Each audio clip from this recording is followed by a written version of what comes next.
These lights are something. Yeah.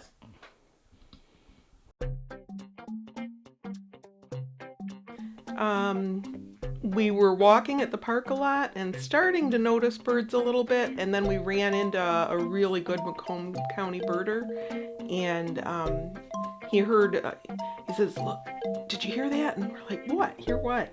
He says, "That chip call." And I listened, and I did hear, way in the distance, I heard a little chip, and he says, "Eastern bluebird." And we looked, and sure enough, top of a tree, way off in the distance, there's a bluebird sitting at the top of the tree. And so then we were hooked. We were like, oh my gosh, that somebody could tell from that little tiny call what was out there. We gotta learn more about this and see if we can do it. And so then we started. After we met Brandon and heard that chip call, and we started in 2015. We went to a birding conference in Bay City that was wonderful, and then we planned on really hitting it hard and getting into it in 2016. Was going to be our first big year of trying hard to get a lot of different species for the year. And I had joined eBird, which is an app from Cornell University that helps you to, you can track what birds you've seen for the year and see what you should be able to find in different areas. So we had signed up for eBird and started tracking our numbers and decided 2016 we're going whole hog. We're gonna get those birds. And we did for 3 months, and then I got diagnosed with cancer. Breast cancer had me just shaking in my boots. I was terrified. When I got diagnosed, I had my biopsy in Grosse Pointe, and we were concentrating on being competitive birding in Macomb County. I had my biopsy in Grosse Pointe, which is the southeasternmost corner of Macomb. And then I got out of the biopsy and had a text that they had found whooping cranes in the northwest corner of the county. And it was the best thing to just take my mind off of what was happening. And I went out there and I got to see the cranes, and they were wonderful. But I kind of decided then that I wasn't going to let this thing, whatever treatment I had to go through or anything, I wasn't going to let it take away my big birding year.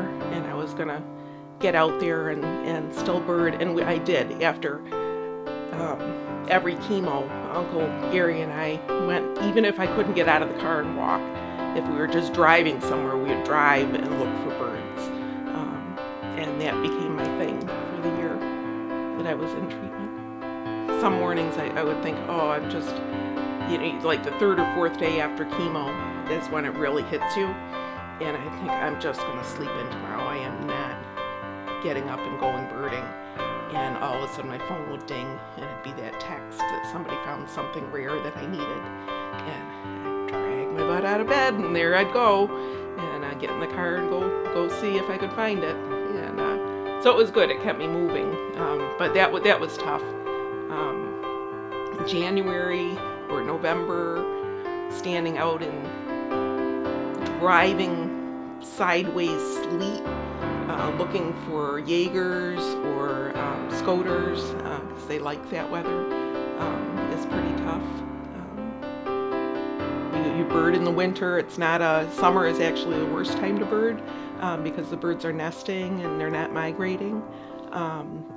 Winter, January is great for ducks, because they're all concentrated with the ice on the lakes. They're all concentrated in the open areas, so you can get a lot. Yeah, the whooping cranes were wonderful. We found a couple of rarities that have been really fun. I got Uncle Gary and I found a LeConte sparrow that was the first record in Macomb County, and that was during the pandemic, and put the word out to our friends, and everybody came to see it, and so that was fun. We had a prairie falcon that we found one winter, and it was too late for people to come out and find it.